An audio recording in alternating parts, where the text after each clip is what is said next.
Rawr! angry about cats. When did we all get this dumb? Almost only counts in horseshoes, hand grenades, and nuclear warfare. I don't see any bodies, so it doesn't count. I'm angry about cats. I'm the chef. I want to hear one thing. Yes, chef. Come on, man. Use your brain. The Why I'm Angry podcast starts now.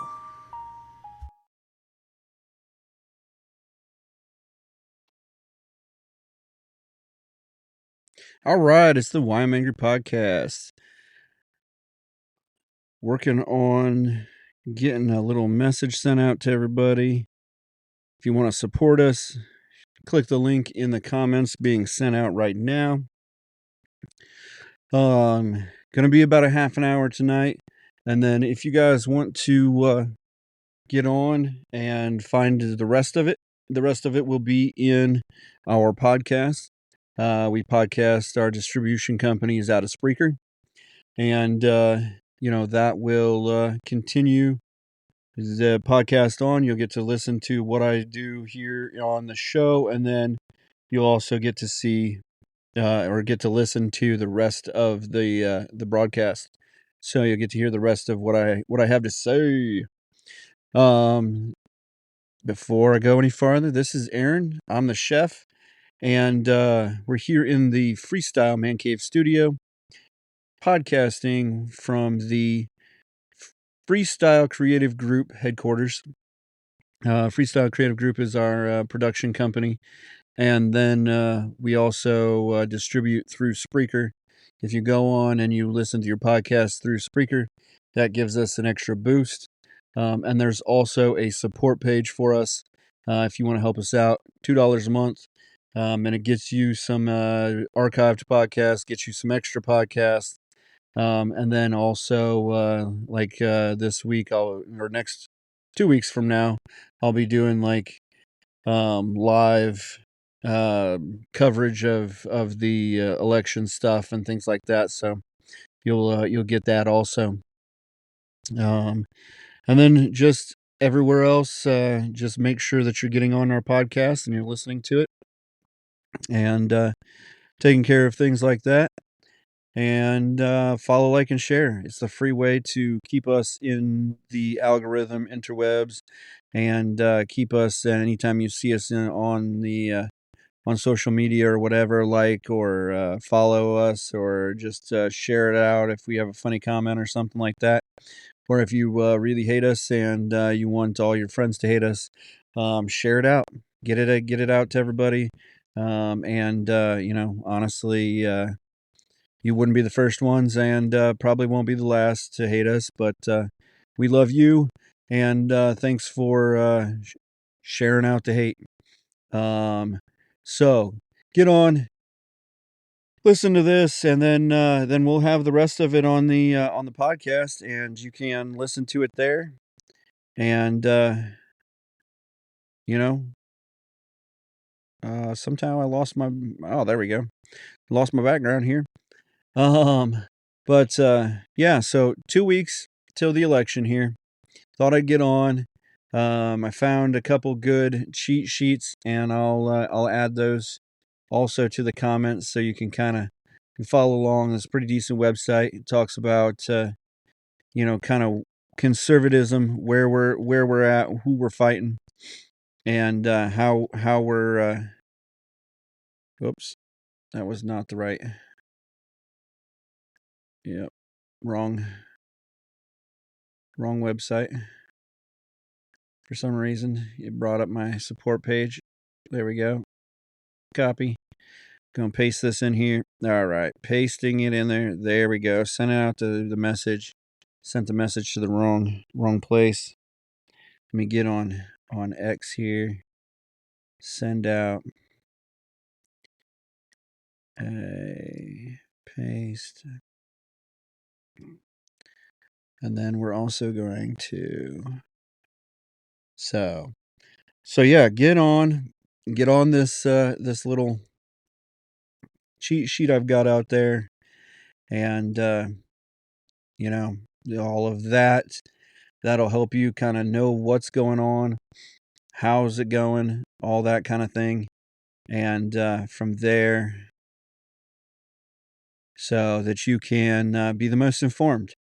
And that's really honestly what we're working on here, is to make you guys the most informed you can be. And as long as you can make the right decisions, as long as you make an informed decision, I don't think you go wrong, even if it's one of those deals where we don't agree. If we don't, no big deal if we don't agree. Um, Again, what is going on here? No big deal if we don't agree, but at the same point, if you made an informed, well invested decision where you went on and you figured it out for yourself, then I have no qualms. I have no problems with you, you know. But if you just went on and voted the party line, or you just went on and listened to everyone else that's trying to sway you one way or another, then there's an issue. So tonight we're going to kind of go over some of the different states. I know I've got people that listen from kind of all over. I looked at the map, and India is even. I don't know what your elections look like. I'm sorry, but you can hear and listen to what we're looking at, and find it from there. So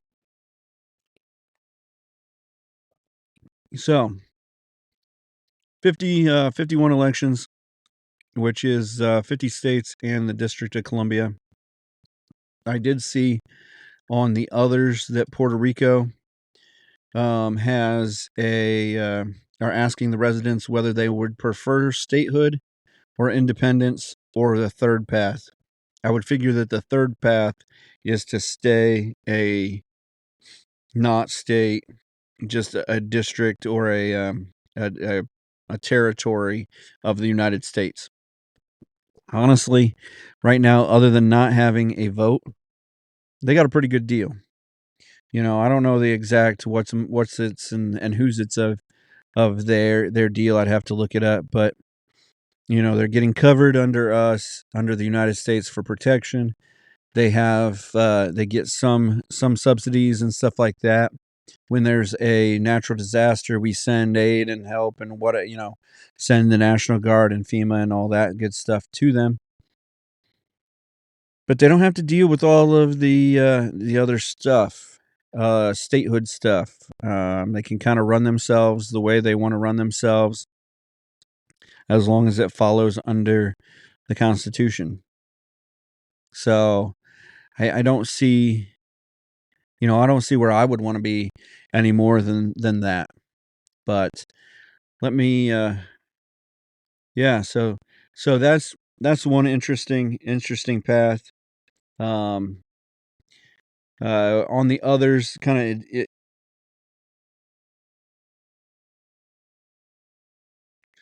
of West Virginia has an Amendment 1 on prohibiting physician assisted suicide.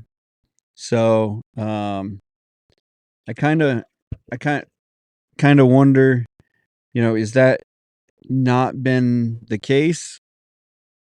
Have we been allowing physician assisted suicides in West Virginia?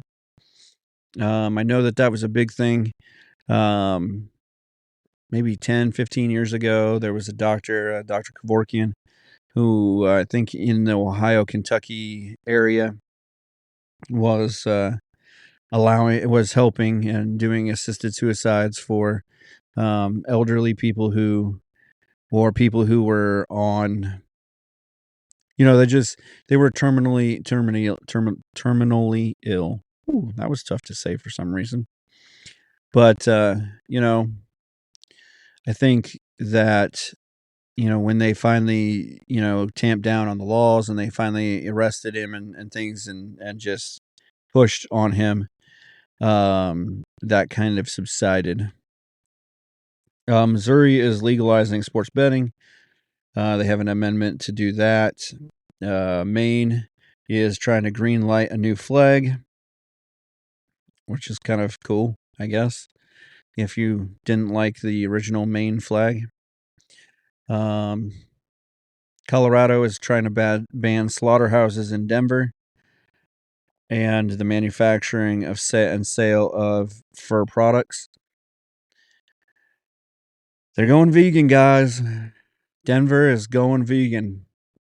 Colorado in general is trying to ban trophy hunting in the state. I was just talking to my stepfather, and he was actually saying that the state of Ohio, because of the drought, there's a larva that they were getting, that the deer were getting, and is killing hundreds of deer. They said in the two small counties that they're in, that he hunts in, there was close to a little over 100 deer that have died in the last just like month or two here. Where he hunts, they were saying that at least a dozen were dead in the herd that they manage. And there's a live herd that can go wherever it wants to go. It just happens to live on the property, on the so many acre property that him and his friends, his lifelong friends, have hunted, and so they responsibly wise, they're not going to hunt the property. A lot of big bucks went down, and so they're managing it, and I think that's honestly where even trophy hunting, where you go and you hunt elk, or you hunt, you get on a property and you hunt big deer or something like that. Most of those people who manage those properties, they manage the herd. They raise so many, they put so many more out there, that kind of thing, that it's almost gotten to the point where it's a lot like cattle.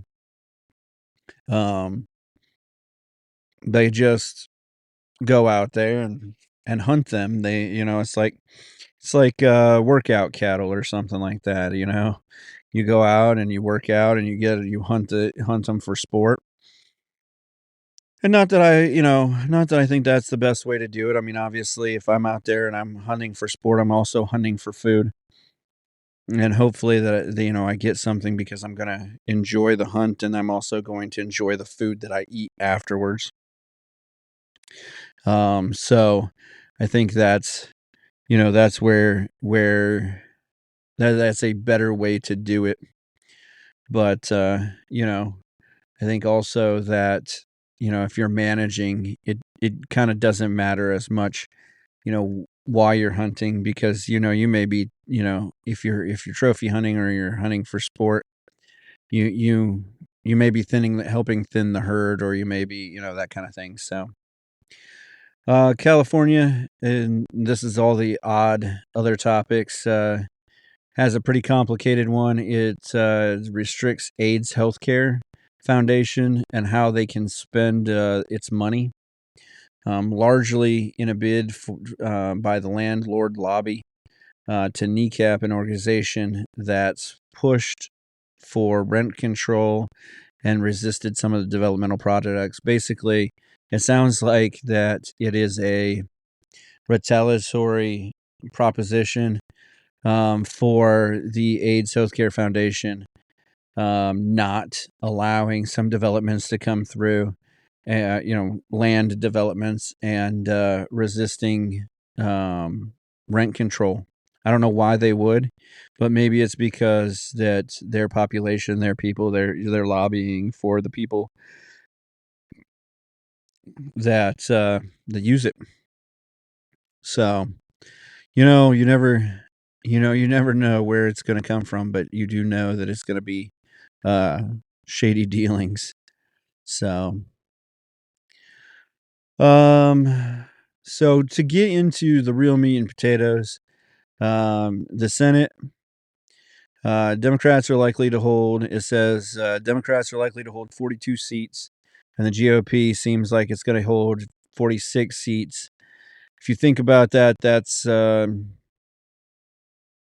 not quite 100 seats, which there are 100 seats in the Senate. So that that gives you about 12 seats that need to be kind of accounted for. So on that list, there are about 9 seats, one from Arizona, Michigan, Maryland, Montana, Nevada, Pennsylvania, Ohio, Wisconsin, and West Virginia that are Democrat held. We are fighting a long-held Democratic seat in Ohio, and I think he's going to hold it. He's got a good following. He's got a strong campaign. He's got all the dollars behind him, and the guy that they ran against him is a good guy, Bernie Moreno. Like the guy, he talks. He's a very intelligent guy. He's run his own business, all kinds of things like that. But they've run a good campaign against him, honestly, and unfortunately, he hasn't gotten out in our area, and maybe that's because he's got a good idea that he's gonna get the votes because one, he's a Republican and we're a very conservative area. But he, I just don't see where he takes out the incumbent,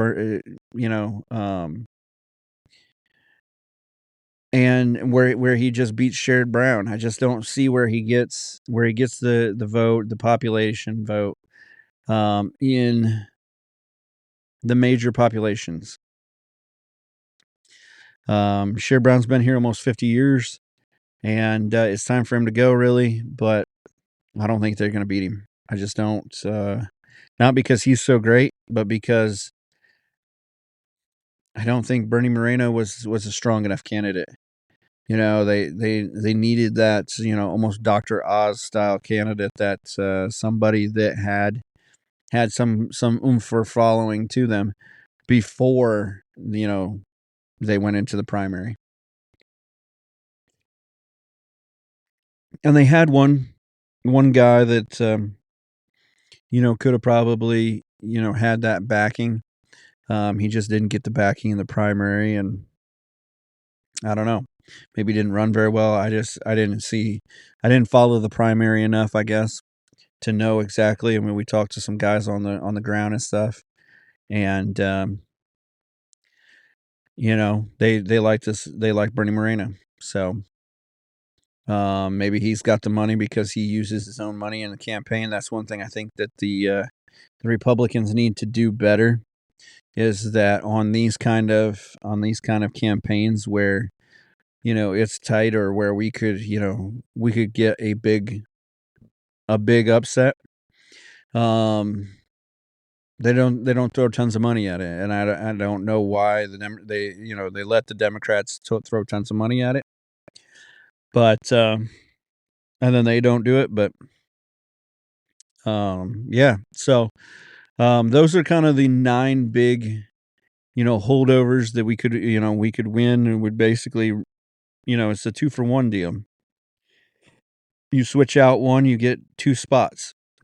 So at if we have 46 seats and we get one of these spots, that's 47 seats, but that's 1 seat less that they have also. So that's it's a 2-point deal. But so I don't know a ton about the other ones, but GOP held spots: Florida, Nebraska, Texas. We can get into more about those seats later, but just know, if you're in Arizona, Michigan, Maryland, Montana, Nevada, Pennsylvania, Ohio, Wisconsin, or West Virginia, those are big. Those are big election spots that we could gain seats. We, as a conservative, we can gain footholds, and that helps us get things done. If you're in Florida, Nebraska, or Texas, get out there. It's super important to keep those seats. We can see what a deadlocked or even a small majority does. It doesn't do anything. We haven't pushed or done much of anything. So make sure that you're out doing those. Getting those votes in and keeping the dream alive, I guess. So U.S. House, there's a couple of things. Basically, a seat is included if in this deal if it's rated unsafe by one of the kind of outside polling areas. So, like, I guess it's Cook or Crystal Ball or Inside Elections. It's funny that Crystal Ball does stuff with the elections also, because they do a lot with the recruiting process in college football and college sports and stuff. So all Democrat held districts carried by Donald Trump in 2020. You got the Arkansas AL. You got the Maine District 2. You got North Carolina District 6, North Carolina District 13, and North Carolina District 14. You got Ohio District 9. And then you got Pennsylvania District 8 and Washington District 3. And those are the ones that are kind of those are the ones that Donald Trump held in 2020, but now have a Democrat holding them. So then we have Democrat held districts that were carried by Joe Biden in 2020, but these are competitive battles.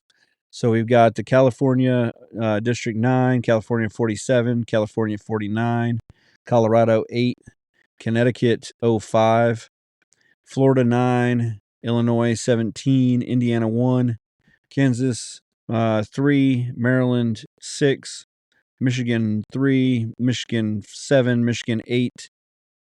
So 7 and 8.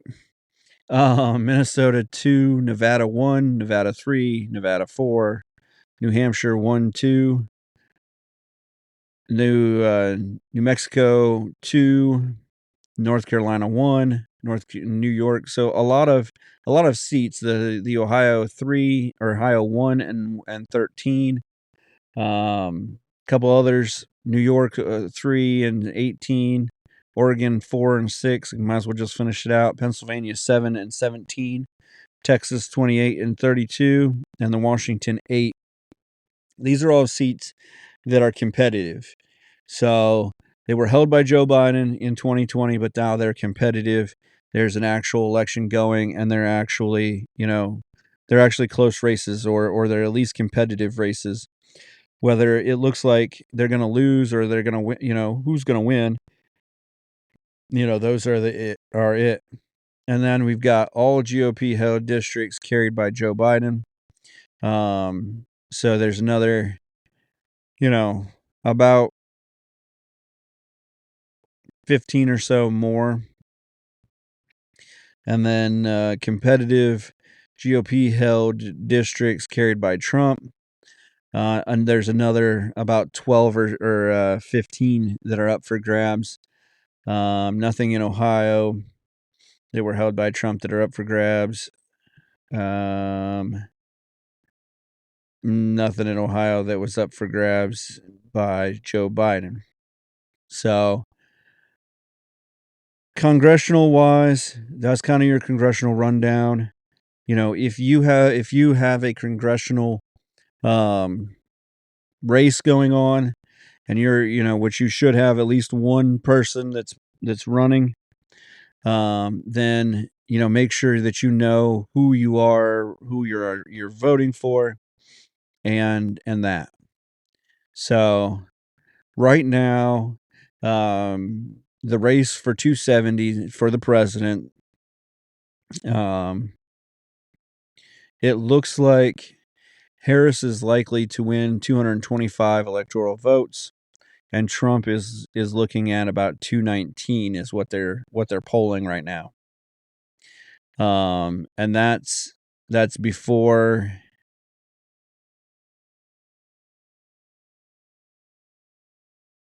the eight swing states are counted. So they're saying that you will get.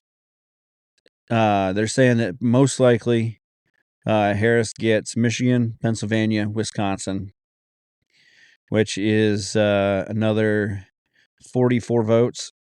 So that would put her at 169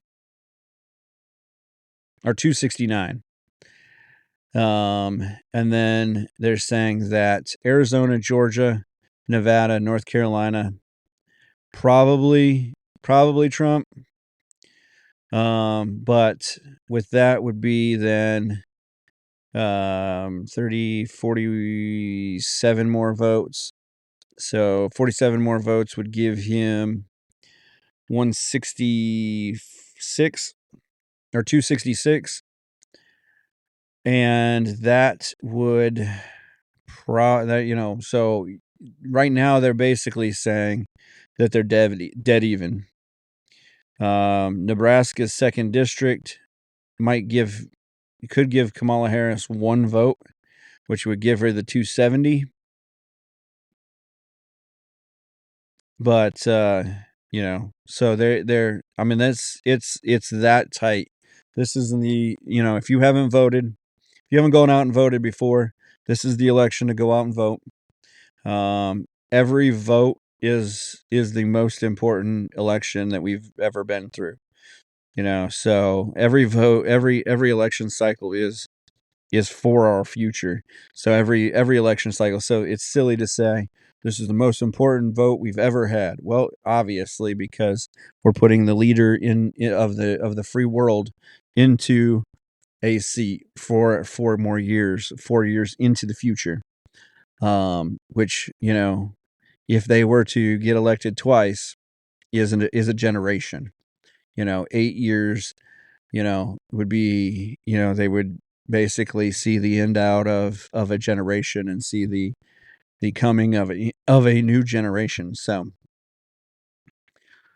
make sure that you're getting out and voting. Big governor races. We've got a lot of GOP governors out there right now. Indiana, Missouri, Montana, New Hampshire, North Dakota, Utah, Vermont, West Virginia, all GOP held governors. So make sure you're getting out there, holding the line, and we can stand to get Delaware, North Carolina, and Washington. They're all Democrats held right now. I don't see Washington ever coming to the Republican or conservative side, but you never know. If you're in Washington and you think that there's a chance, then hit me up and let me know what the chance is. So North Carolina, not a bad chance. And then Delaware, again, it's a lot of Democrat held area. So we're most likely we have a chance to pick up one. Most likely we stay this way, or somebody slides. West Virginia is always a good swing. They got a lot of Democrats held congressional seats, so they can always be kind of swung. But normally in West Virginia, your Democrats are more conservative. So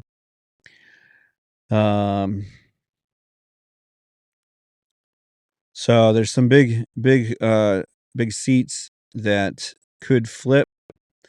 in your legislative chambers. The Arizona Senate and the Arizona House could flip to Democrat. They've kind of been showing their hand over the last few years. New Hampshire's House and Senate also could, and that would be a big, strange one to me.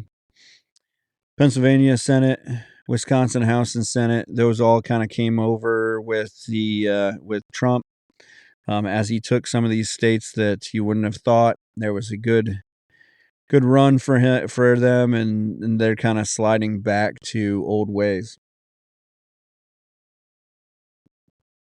So, there are a few Democratic ones that could slide. Maine could slide. Maine is kind of its own weird cosm. Maine is, some of the people in Maine are the nicest people you'd ever meet.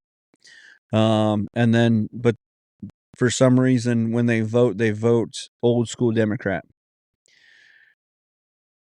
They haven't realized, they haven't 100%, or they're coming around to the fact that, the Democrats of old are not the Democrats of old. And it's becoming younger, and so you're seeing a change in the Democrats, but there's also some good old home values there, and so you're seeing some changes in Maine. Michigan, you're seeing some fed up people. Some people, like, you see what's going on in Detroit, the resurgence of power, resurgence of strength and stuff in Detroit, and that's not because the Democrats have taken your guns and taken your power. That's some fed up people deciding they're going to do something about it. So Minnesota, both state and house, I don't know about that one. I don't know. Nevada, Pennsylvania again. It would be interesting to see it flip both ways, one to the other, but I feel like it's more, flip from the GOP to the Democrats on in Pennsylvania. They don't have enough area or enough population that just holds it. So,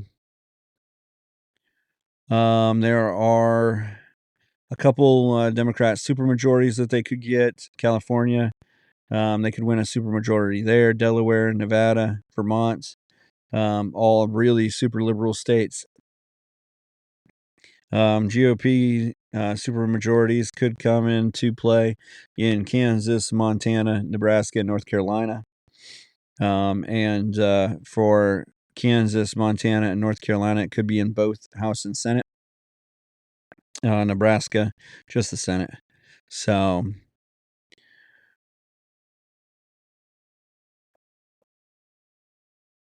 let's see. They have a list of key legislative districts, and we kind of went over like where they were and stuff like that. And let's look and see if this is this is gonna be too much reading, so I'm gonna leave you up to it. And then so then there was some other interesting just referendums. So I went on to, they have some lists, some titles of different referendums, like what they're about and stuff like that. And the first one I got into was abortion.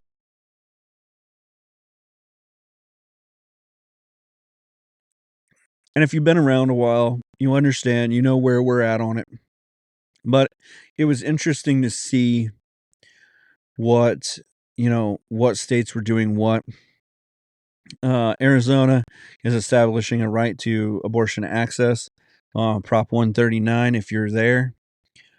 So that would establish the right to have abortion. San Francisco, Prop O, is shoring up local protections for abortion rights. Again, making sure you have access to abortions. Colorado is establishing a right to abortion access. Florida, Amendment 4 would be establishing a right to abortion access, and that would overturn a 6-week abortion ban. Maryland, their question 1 is also establishing the right to reproductive freedom, including abortion access. Missouri, establishing the right to abortion access. And this would also overturn a state ban. This is kind of what happened in Ohio. Ohio put through I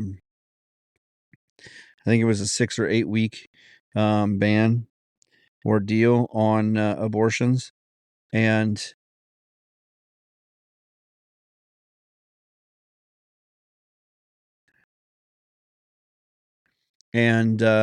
with that, they also, so the Ohio State Congress or House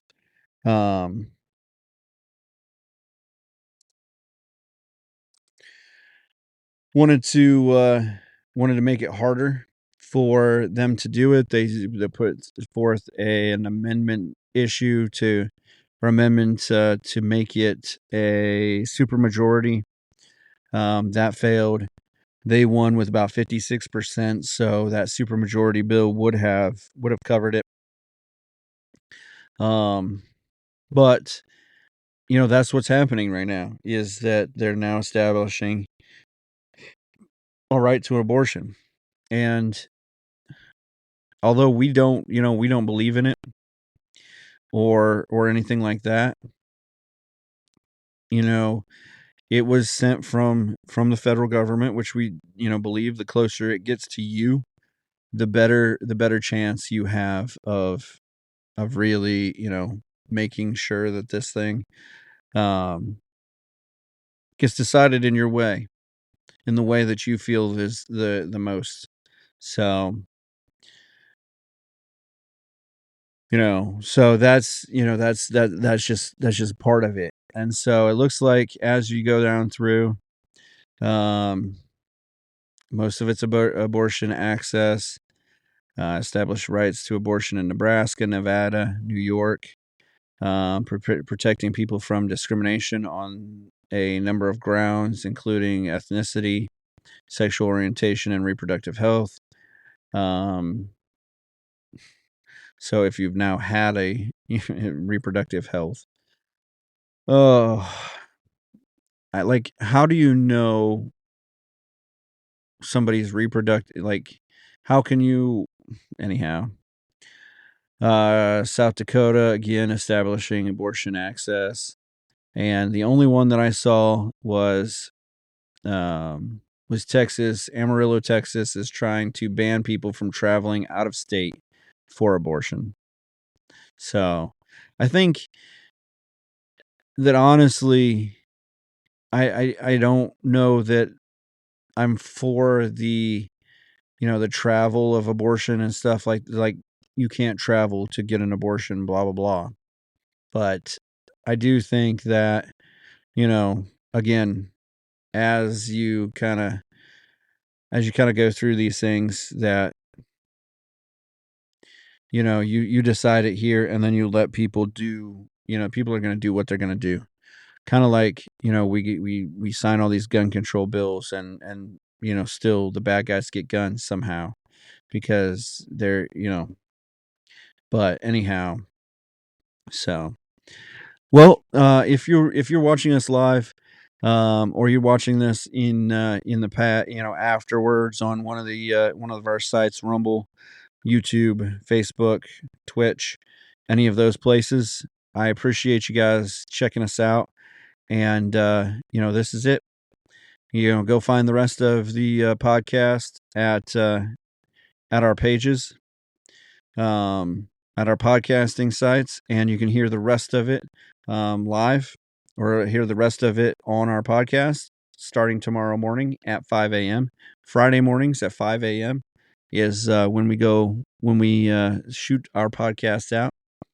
I appreciate you guys getting on and checking us out. Unfortunately, right now, because we don't have a lot of following, we've got to kind of circle the wagons and bring that in. So this is a great advertisement for us to have some following.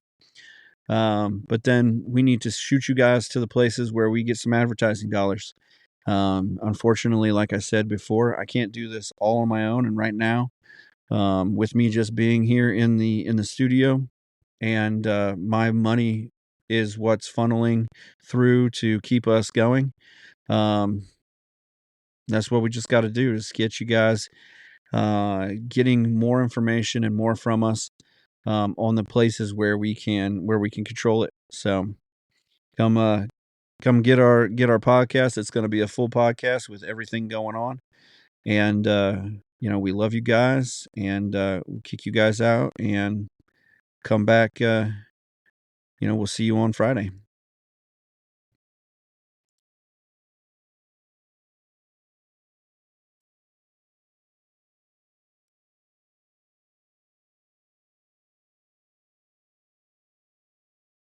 All right, if you're still here and you're not getting kicked off the stream right now, then thank you. Thank you for sticking around on the podcast here and being here with us. And we appreciate you being here. Follow, like, and share like normal. Get out there. Get some information about us. Get our information out to the other people, the people that need it, and get your education. I'm going to keep on going on this. There's some interesting different laws that are coming into place. We're going to talk about judges and the different importances of those judges being there. And then from there, we're just going to finish this thing out and figure out where we're at. So, other major issues, drug policies. This one was an interesting one. So, Arkansas, Florida, Nebraska, North Dakota, South Dakota, and Dallas, Texas are all working on decriminalizing or legalizing or regulating marijuana for recreation or medical use. There was one state that I thought was interesting. Massachusetts, their question 4 is on legalizing psychedelic substances. Yeah. So we don't have enough problem with drug issues. Now we want to allow shrooms and things that make you hallucinate, basically LSD, things of that nature. But we're gonna allow those. That's cool. That's cool. So Massachusetts, which already has a great following, reputation, I guess, for their attitudes and stuff like that, gonna allow you to also hallucinate. So I'd like to see how, like, what the numbers that they use to say, yeah, we should be able to do this, or what, like, if you're going to allow hallucinogens, why wouldn't you just allow all drugs? Why aren't you just like, let's allow it all. Let's go. We're just gonna let it all hang out type deal. So I don't know. It just seems silly to me on this one, but whatever. Police wise, Arizona is ramping up their involvement in, or has a proposition that would significantly ramp up their state involvement in immigration enforcement. So I don't know, like whether they're setting it up so that it can be more like Texas, where they have enough enforcement themselves to be able to even kick the immigration control out and do it themselves, or what. But um,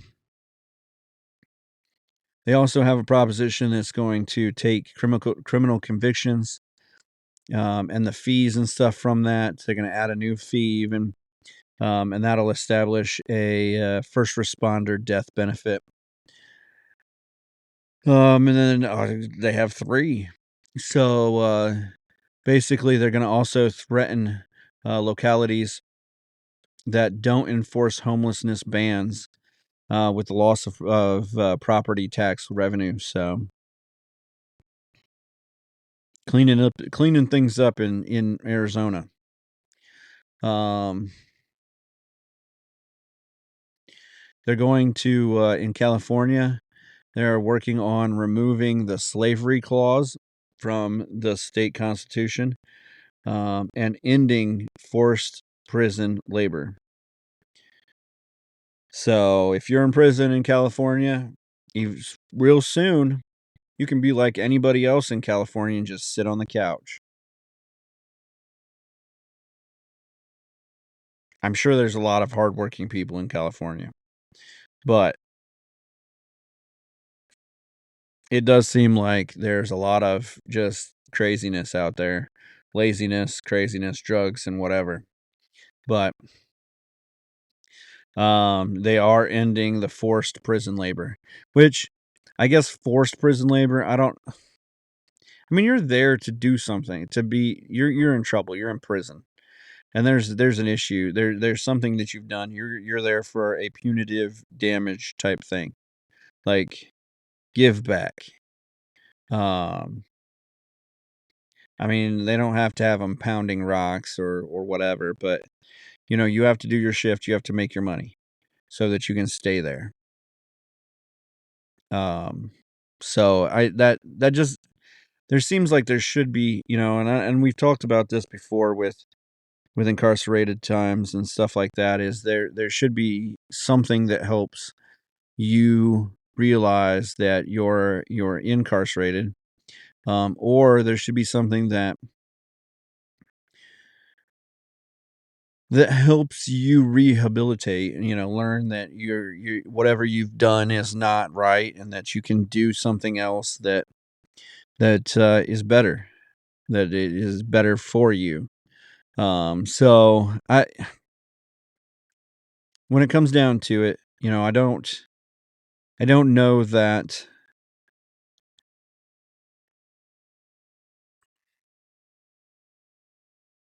forced labor is the deal, but I do think that you should have to figure out how to pay for your time. And that we shouldn't, as taxpayers, be paying for all of your time, because other than the fact that that's what we pay the government to do. If we get taxed, the taxes should go to 2 things: protecting us here at home and protecting us abroad.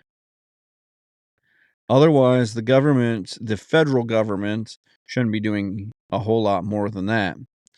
And the state governments shouldn't be doing much more than that either, other than if they wanted, if they do some infrastructure things like roads and stuff like that, I guess that's fine. But I still feel like if it was a private setup, there would be there would be better roads. We might have to pay to get on each road. We may just, we may have to have a cash card or a cash thing, or one of those little window things on every road. Our trip to work might be $50, but if we just paid the amount, in taxes um to run the military and the police in for the federal government, And then states decided for themselves, if a state wants to provide all of the insurance and medical care and stuff like that for that state, you then have the ability to leave that state and go to another state that doesn't provide that, or you have the ability to leave that state and go or stay in that state and enjoy whatever they have. Free internet, free colleges, free healthcare, whatever that is. But the federal government shouldn't be mandating that. It should be the state and those people in that state that want those things.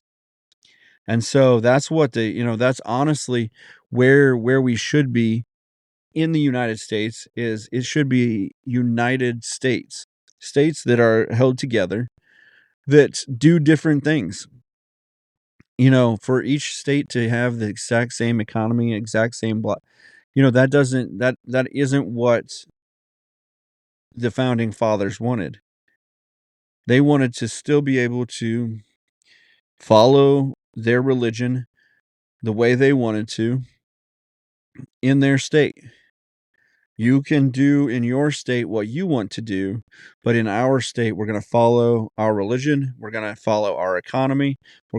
And that's honestly where it became apparent that we were going to split up in the Civil War, because the northern states were pushing on the southern states, not just for the fact of slavery, but for some other reasons in their economic adventures, that they just they weren't able to do with being farmers and stuff like that.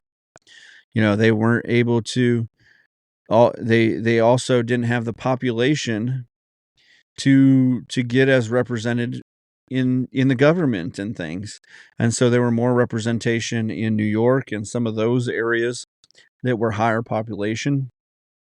And Atlanta and those areas hadn't gained in popularity as much, and so there was some northern politics that were trying to hold some of those areas back, and that's where things went down. And that's honestly where we're at right now. Is a lot of states like Washington and New York and California and some of those states that want things a different way are proselytizing to other states, or they're trying to mandate that every state follows their their Green Deal or whatever you wanted to want to call it. And so that's where we have the division. That's where we have the divide, is that you in your state, or you in your on my little piece of ground, I'm not allowed to be me. I'm not allowed to control my destiny in that small space. And so that's where people get disenfranchised. That's where they get behind things, or get lost on things, and that's where you get the angst and angry, is that there isn't a place for you and your people to live freely. Now, your living freely is not, does not, I don't follow that living freely most of the time. If you follow whatever the new fad is, then more power to you. But at the same point, you're not going to get me to follow the LGBT agenda and things of that nature. I don't, that goes against my beliefs. And so that's the other area where things go awry, is when you try to make people follow against their beliefs. I mean, that's why Shadrach, Meshach, and Abednego ended up in a fiery furnace. That's why Daniel ended up in a lion's den. That's that. That's why the 12 apostles all ended up crucified somehow. Is because they didn't follow what was going on. So, laws for labor. Alaska has a measure on increasing the minimum wage and setting up a paid sick leave. Arizona is lowering the tipped minimum wage by 25%, which is interesting. California is increasing the minimum wage to $18. Louisiana, New Orleans is adding a workers' bill of rights to the city charter to bolster labor protections.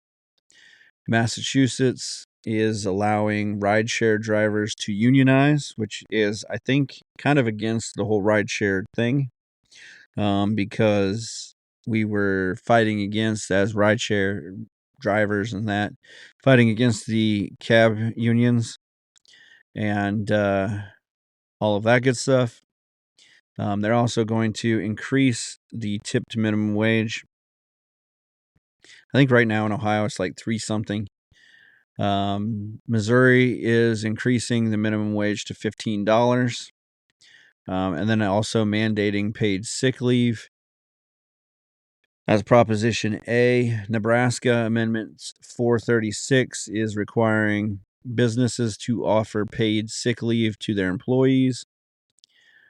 South Dakota has Amendment F is on paving the way to work requirements for people to obtain Medicaid. See, that's an interesting one. Is how where do we where do we make people earn it? And this is one where the government is trying to make you earn Medicaid. So a lot of times what you can do is, if you're old enough or you have a disability or whatever, you can you can get Medicaid for whatever reason. If you can show that you have no financial ability to insurance, you can get on the Medicaid program, that kind of thing. And so what they're going to try to do is kind of like what we've talked about with unemployment benefits or I guess benefits for welfare. Make you actually have to have a job to get to require to obtain your Medicaid. So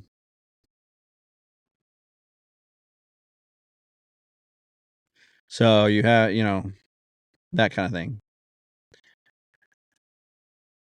So interesting how states are running. I know one state was lowering the minimum wage. One state was raising the minimum wage for tipped. Now tipped employees don't have are on a thing that they're not paying federal taxes. So there were some voting laws also. Ohio has one about redistricting. Every so many, every time a new Congress or Ohio State Congress comes in, they call it gerrymandering. They set new boundaries and new redistricting for each of the congressional districts in Ohio and stuff. It's been going on for years. It's a way to kind of make it unfair, but make it fairer. They have to put it through some election, legal election deal, and the Supreme Court has to okay it, and all kinds of things like that. And so, for a long time, we were fighting for the districts to be set up the way that they are now, and this has been a compromise between the two sides. And so now they want to bring an independent redistricting commission to Ohio as a way to halt gerrymandering. So I'm going to vote no, because there are too many unmentioned or undecided things in this. We don't get to vote on who's going to be part of the independent redistricting commission. We also can't fire those people. We can't vote them out. So, yes, maybe it's coming from a position of there's a problem, we need to fix it. But at the same time, you know, this this isn't, in a couple years when we don't have we've forgotten how bad gerrymandering was, we'll then complain about this because we can't get rid of those people. And if they set up, they do go on their commission and they say, okay, well, something like where I'm at, I'm in the Dayton, North Dayton area, Miami County area. And so, the cities, the three big cities or big towns that I live in or near, and the surrounding area covers about 150 to maybe 200,000 people. Well, if that was just a zone, we'd be a super conservative area. Well, then if you throw a town like Dayton into it, now that area is over 500,000 people, could be closer to 600,000 or 700,000 people. And, the city of Dayton is not an uber conservative area. It is slightly conservative, but it also has a lot of liberal leanings, and that would throw our votes pretty much out because it would be covered by liberal votes. And so, you want to get it to the sweet spot where everybody's kind of heard and found and all of that. But with an independent council now, no one gets to decide. If we become a liberal state, then it either doesn't become liberal with the state because you don't decide that, or it doesn't it doesn't slide as fast. It doesn't move with the times and stuff like that. It doesn't get to where it needs to be. So Ohio, I know a little more about that because I know of, I'm here. There was a couple strange ones like in California and Albany. They're working on lowering the voting age to 16 and 17 on municipal elections. And I got to sitting back and thinking about that. And honestly, for municipal elections, that might not be too bad. 16, 17, most of the time in the municipal elections, you're hiring or you're voting for your city council, things of that nature, school boards, all of those. But you're not voting the big issues. Maybe you're voting a tax for the schools and things of that nature, and all that. But you're not really getting into the big issues like, it still wouldn't be your state issues about abortion and about judges and things like that. You just be basically city council, school boards, things of that nature. And honestly, it might be good to teach kids these days because we don't really teach kids about civics class and about things of voting and things of that nature as well as we used to. And to have kids that could go in and vote and actually participate before they've left. I mean, it's kind of like, let's get these kids in before we kick them out, and then they don't know how to wash their clothes, or they don't know how to do, they don't know how to cook their own meal. Let's teach them how to cook. Give them a year or two to do that. before we just kick them out in the real world, and before they have to fight their way through this. So I thought that was actually something, maybe kind of intelligent. Um, at first I thought, well, kids, 16, 17, but even at 18, 20, 21, have you experienced your life? No. Should you be able to form intelligent opinions? I mean, I would think so, but maybe not, you know? Um, and so, but this gives you an insight. This gives you, and you've done it before. And I mean, we already have low enough 60 or less percent are actually voting, and then that's just gotten more and more you know, low, gotten lower and lower as time has gone because we don't teach citizenship, we don't teach, patriotism anymore. And so things go the way they go because we don't teach it, we don't build a sense of that. And we wonder why kids are just, why we're trying to legalize psychedelic drugs in Massachusetts.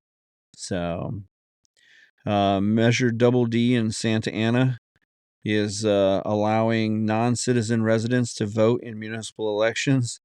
Um,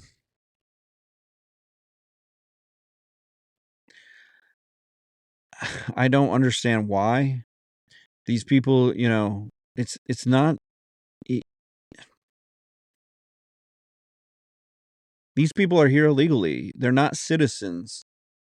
And yes, maybe you got a green card for, in the fact that I, there's a reason why they set up the voting the way they did, because you're supposed to have some kind of patriotic duty. If you have a green card, you're still here. You're not here full time. You haven't pledged your alliance to the country. And maybe you're going to, maybe your whole intent is to, but you're not there yet. You've got to earn something. You got to earn it. And yes, maybe because I was born here, I didn't earn it. But I spent 18 years learning about the country, learning about what it means to live here. And so in that fact, I I was blessed to be born here. But at the same point, I grew up and earned the right. I survived 18 years of this place. And so now it's time to vote and do our civic duty. More than let's just give them the ability to vote. It's a right, you know. And I guess it's a privileged right in the fact that you do have to register, you do have to do some things to actually become a voter, and you give up that privilege if you become a felon, or that kind of thing. But that's the deal, is that's why they put these laws in order. They were hoping that they could get an informed group of people to vote, and they were hoping that it was something that you fought for. You worked hard to be able to vote. That you didn't you made yourself a fine, upstanding citizen, servant of the local area, region of your people, and that's how then you kept that as your intent to vote. So I think that's where we go. um Connecticut's doing a no excuse mail-in voting. expanding the right to disabled people. Not that I don't think disabled people should vote, but I think that mentally handicapped people who would normally not vote because they don't know what voting is and they don't know the people, they shouldn't be voting. You shouldn't. Your caretaker should not write in what your votes are. So Nevada is going to is voting on imposing voter ID rules. Alaska is repealing the state's open primary and ranked choice voting system. Basically, native leaders have mobilized to defend it, but that's up for the vote. Arizona is requiring partisan primaries and outlawing the ranked choice voting. Arizona is also setting up a new voting system with open primaries. After last major election, and Arizona had issues. It looks like Arizona is doing a lot of things this cycle. And it seems like 4 years late. Like it's like, okay, now why did it take 4 more years to get to this? But some of this stuff takes time to get the legislation written right and things of that nature. So Colorado is making Colorado use open primaries and ranked choice voting for its elections. So it's going the opposite way. Florida, it has an Amendment 1 on making school board elections partisan in Florida, which here, school board elections are kind of partisan, but they're not. What gets me that is partisan that shouldn't be is judges. Yes, that a judge is conservative or a judge is more liberal, but they shouldn't be affiliated with a political party or a political candidate. They're judges. They're completely separate from the legislative branch, and they're completely separate from the executive branch. And really, honestly, on the executive side of things, it shouldn't matter whether they're Republican or Democrat, because they should be just following the laws, executing the laws. It shouldn't matter whether the only thing that it should matter is are they going to follow it strictly to the Constitution, or are they going to follow it with more precedents and stuff like that from the judges and that. So that kind of thing is where it shouldn't matter. Your political party shouldn't matter when it comes, but it does, because that gives us a clear view of who you are, and I guess anymore how you're going to vote or how you're going to enact the legislation or adjudicate the legislation as a judge, or how you're going to execute the legislation as an executive branch, police or president or governor or anything of that nature. So if you want to get into it, governors, presidents, they don't make laws. Yes, they can enact executive orders, which we can argue all day long if they're legal, or if they're if they have any precedent of law, and they don't. But they can do that. But basically what they're enacting when they do a precedent, or when they do not a precedent, but an executive order, is they're telling people how they're going to execute the laws of the land. And so far with President Biden, he's pretty much told him he's not going to execute the laws of the land. He's going to execute his ideas for the laws of the land, and that's it. That there's no no happenstance from that. So that's all that's going to happen. You're not going to get he's going to try to make his own rules. He's going to be the dictator. That we want to argue and we want to cry and we want to say, "Oh, President Trump's a dictator." The guy worked with the judicial system and the legislative system, and he didn't go in and executive order his way through Roe versus Wade. He went to the Judicial Review Board and he said, "Let's review this. Let's see what let's put this into the hands of the people who adjudicated it before." And they came back with overturning it and setting that legal precedent.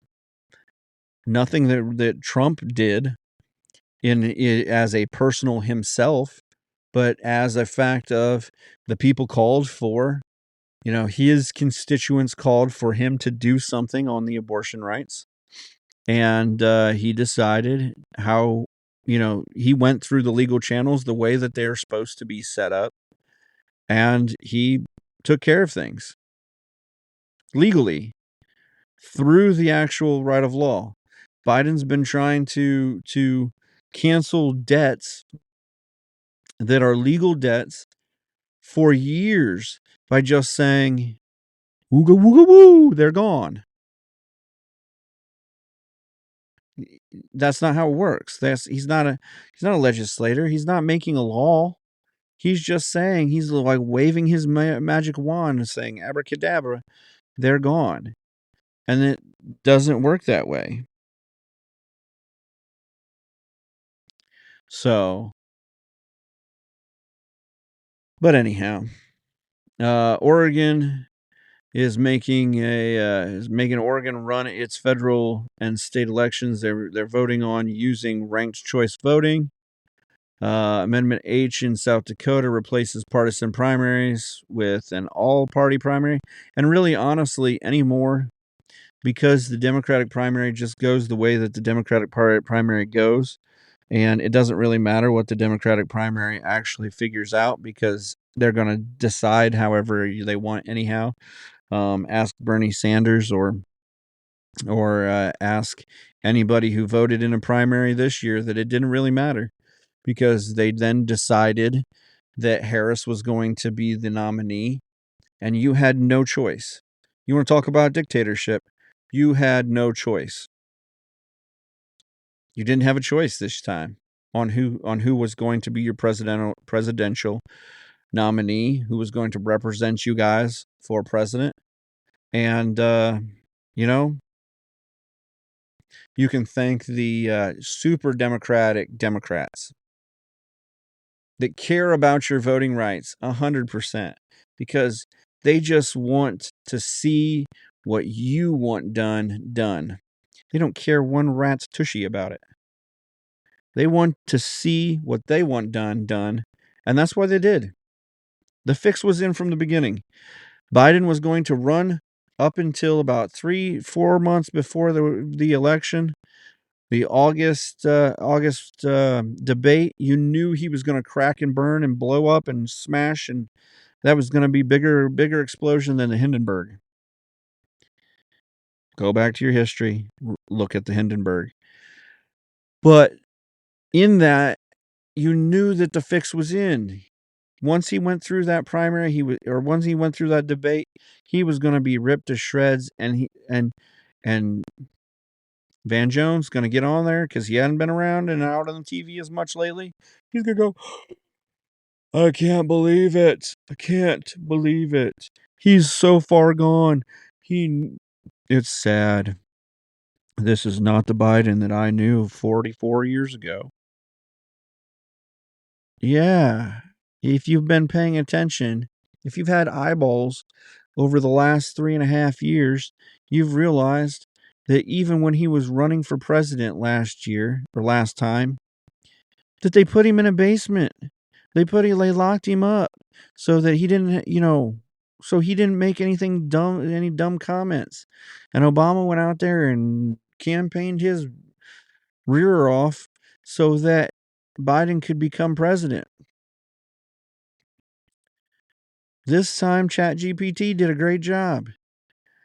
All these, deep fakes and stuff like that coming out of him speaking well or being excited and in things. Anyhow, so, but in that, they're changing these elections, and honestly, the reason that they're going away from the partisan is they've already gone away from the partisan. And this is where I was going on it, is that Democrats, a lot of times, instead of voting for their person, they went into the primary and they elected to be a Republican. And they'll go in and they'll pick who they think is the weakest candidate. So that when it comes down to it, they're running weak candidates again. We're running weak candidates against guys like, or women like Elizabeth Warren, who can't win their primary, who's an incumbent. So, it's just, it's whatever. And they're going to change the voting because somebody wants, it helps one side or the other. And the reason that I don't want, major amendment changes to be a supermajority is because then once one side or the other gets it set, then it's hard to flip it back to the other side when the other side is in power. And I would rather it when the side I'm in gets in power, that they can switch it to whatever is good for the country. And if we have to deal with some short-term or long-term beatings because we had it good for a while, then so be it, I guess, because it's better than never having it good. Having it good for a short time is better than having it bad forever. I don't want to be an Israelite in Egypt, getting beat for 400 years because I came for the 7 years of plenty or the 7 years of famine when they had plenty. That's not, 7 years is not worth the 400 years of bad. But, I'd like it to be when I take over, when my group takes over, that we get good again. So, there's plenty of other things. Guns is a big one. There's only two referendums on guns, so we haven't had enough mass shootings this year, which kind of, I guess, goes with the thing that they've been saying that, violent crime is down, which is probably why California has raised their penalties for violent offenders. But anyhow, or are working on raising more penalties for violent offenders. Proposition KK is imposing a new tax. This is in Colorado on gun and ammo sales. They're really, like, Colorado has really jumped off the proverbial ledge as it comes to anything. I mean, they become a vegan state. They're gonna ban slaughterhouses in the city of Denver. And then they're going to ban trophy hunting. I mean, now they're going to impose more taxes on your guns and ammo. I mean, Tennessee, the Memphis area is also going to impose new gun control measures. Obviously, the conservative side, the GOP side, is going to take action to block it amid a state culture of preemption. So, I mean, you're never going to legislate out violence you're never going to be able to legislate the law. I mean, that's just not. So, laws on education. California is working on authorizing $10 billion in bonds for education spending. This is the state that is going bottoms up. And so they're trying to levy anything they can to keep themselves going. Colorado is adding rights to school choice in the state constitution, defining school choice to include private schools and charter schools. Honestly, this is probably one of the better things that they're doing, that Colorado's doing, because it allows tax dollars then to go into charter schools and private schools. So you would basically get your allotted amount of dollars would go to those schools, and so hopefully what that'll do is that you'll get to your tax dollars will then go to the school that you want to go to instead of, or you want your kids to go to, instead of going to just the public school that you're in. And that might help, or that should help, drive tuitions a little lower for you and for people who are moving into private schools and stuff. So whether that really does or not, you never know. But Denver is a $975 million proposal. That is the biggest bond plan Denver has asked voters for public school funding. So Denver is hurting for it too. But I mean, I don't know. Kentucky is allowing public funding for private schools. Nebraska is voting on whether to keep a program that funds children to attend private schools. Utah is voting on an amendment to end the requirement that Utah spend income tax revenue on its public schools. So it would basically take money out of schools. And then Utah's Amendment B would increase the funding to public schools. So you can vote A, which takes funding out, or B, or vote both of them and then see how they figure this thing out. Let's see. So that's kind of the big one, and then I wanted to get the big ones in referendums. There's some other ones. Go to the link that I've put below in the comments and stuff. If you're on the podcast, which you have to be now to be still listening, go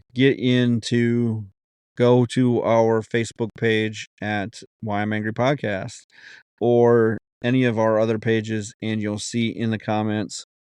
You can go on YouTube if you don't love Facebook. And it's also Why I'm Angry Podcast, or The Mind of Hanover, which is my personal site that I just post just about everything that I create. You'll see all kinds of different things. But get on there and get the link and go to this site. It's boltsmag.org.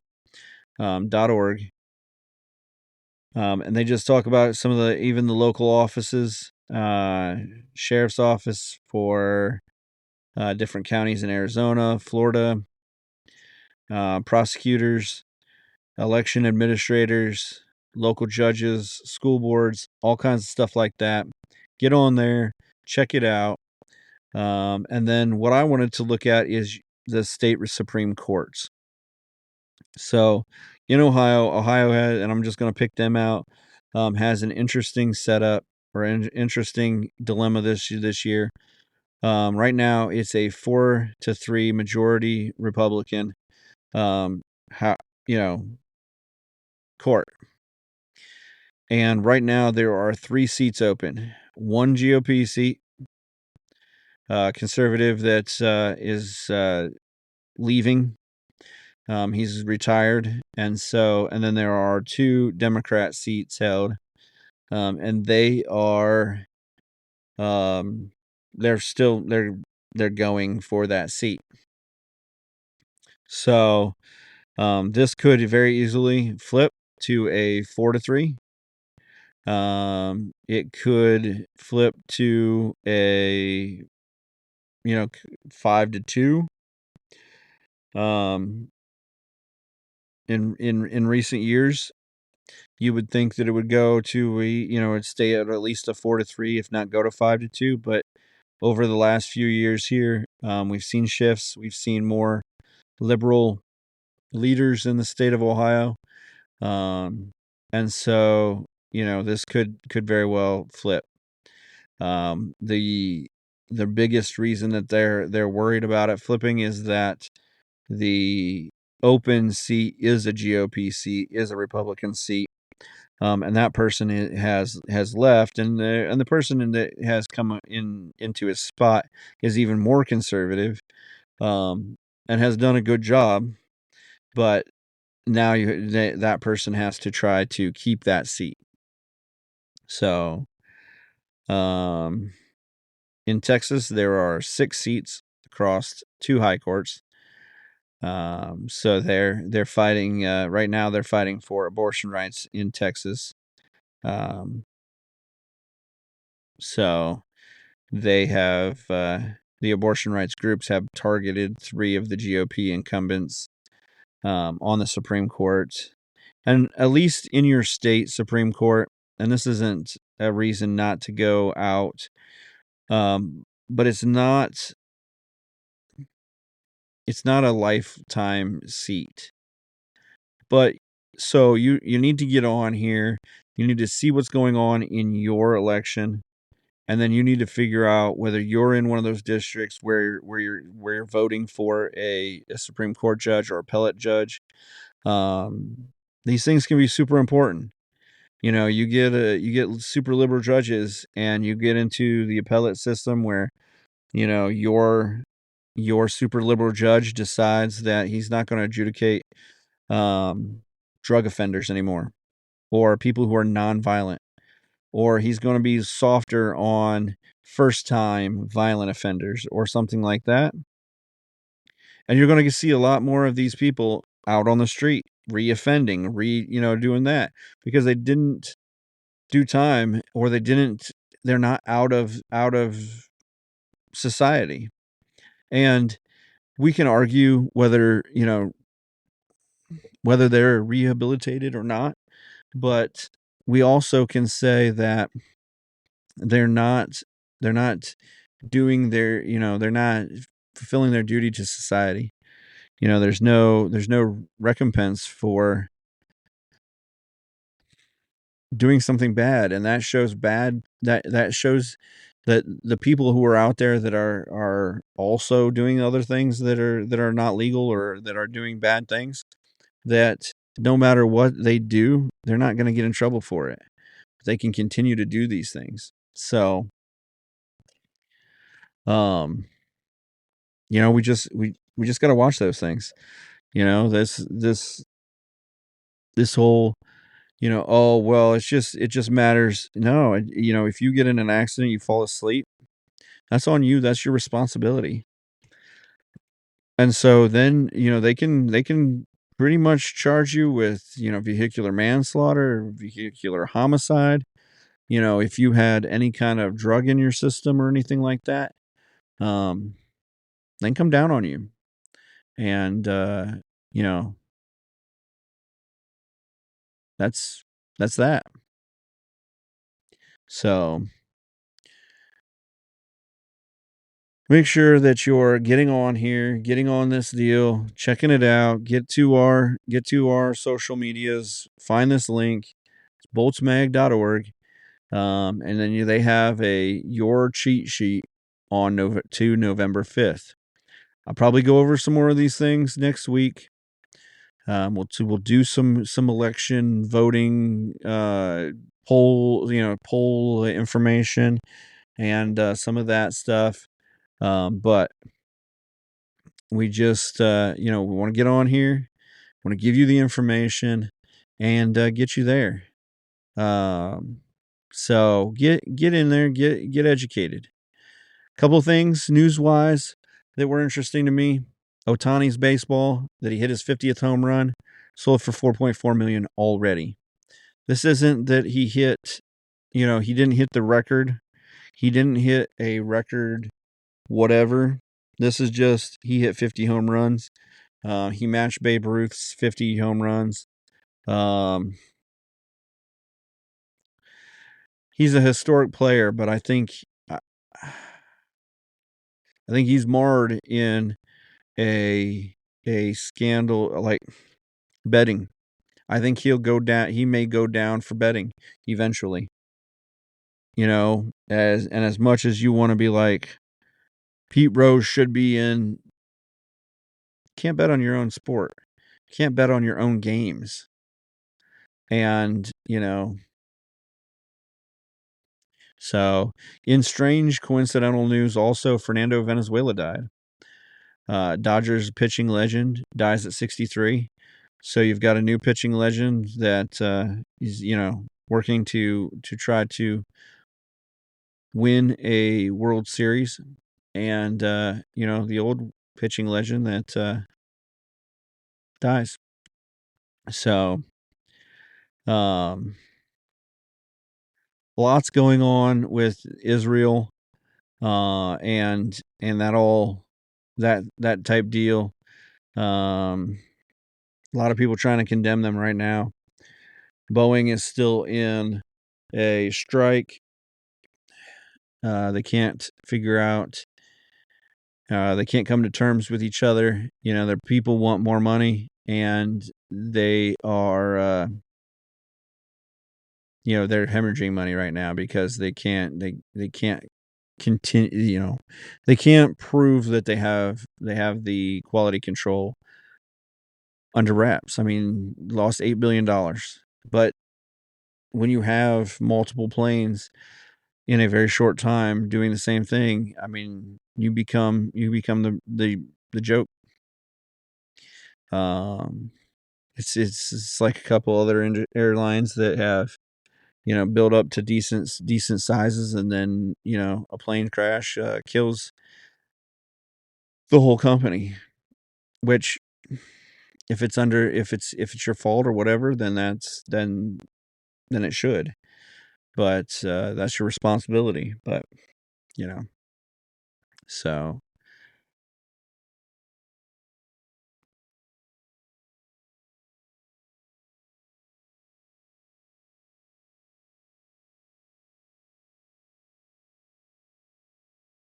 But anyhow, so just looking through here to see anything else. And it looks like Airbnb built the Beetle or has the Beetlejuice mansion, or brought the Beetlejuice mansion to life.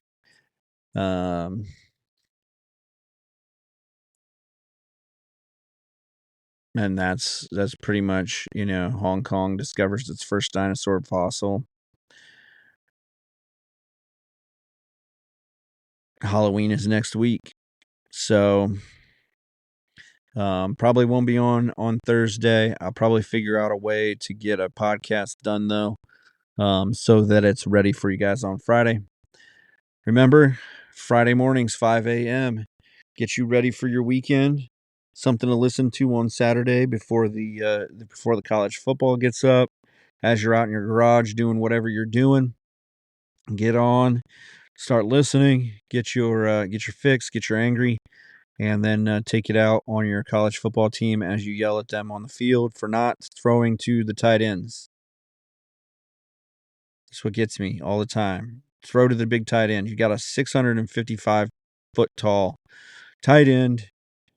Throw it to him. Finally, the other day, I didn't get to see last week, but Michigan threw to the tight end, and they ran. They did okay. Minnesota got beat now. Minnesota, not the greatest team, but at least they finally listened and threw to the tight end. Now, I didn't get to see last week. I know that Illinois kind of tore them to shreds. But this year, we won the national title. We're the champions until the end of the year. And I'm going to bask in that glory. And, cheating scandal or not, we got the trophy. If we cheated better than the rest of you, too bad on you. We are taking our lumps, but we're taking our championship with us. So, again, follow, like, and share. If you can support us, go to the link below. It's in the About section of all of your podcasts. It's in our comments. It's on our pages. Get on there. Support us. $2 a month. Gets you some behind-the-scenes stuff, some archived podcasts, and just gives us the love. And so that we're not doing this on our own. We're not out there trying to do the best we can. And so that we can get better at it. The more support that we get, the more I get to add time into it. The more time I get to start building these things, the less time I have to do all of the other things that we do. The more automation we can get into, all of that kind of things. We can add cool sound effects like bombs, or we can add all kinds of different things like, I've said something really funny and, we get the applause. So, get on there, follow, like, and share. That's free, helps us out a ton. We really appreciate that. And all of that. So get on and do that. And if you feel like doing a little bit more, or you want to push us and help us out just a little bit more, $2 a month keeps us running. And that just helps us, and we give back to you some archived podcasts, some just side note stuff, some littler podcasts, and some extra time. So we appreciate it. And, like I say, follow, like, and share. Remember to follow, like, and share the Why I'm Angry podcast across all social media platforms and anywhere you get your podcast. The Why I'm Angry podcast ends now.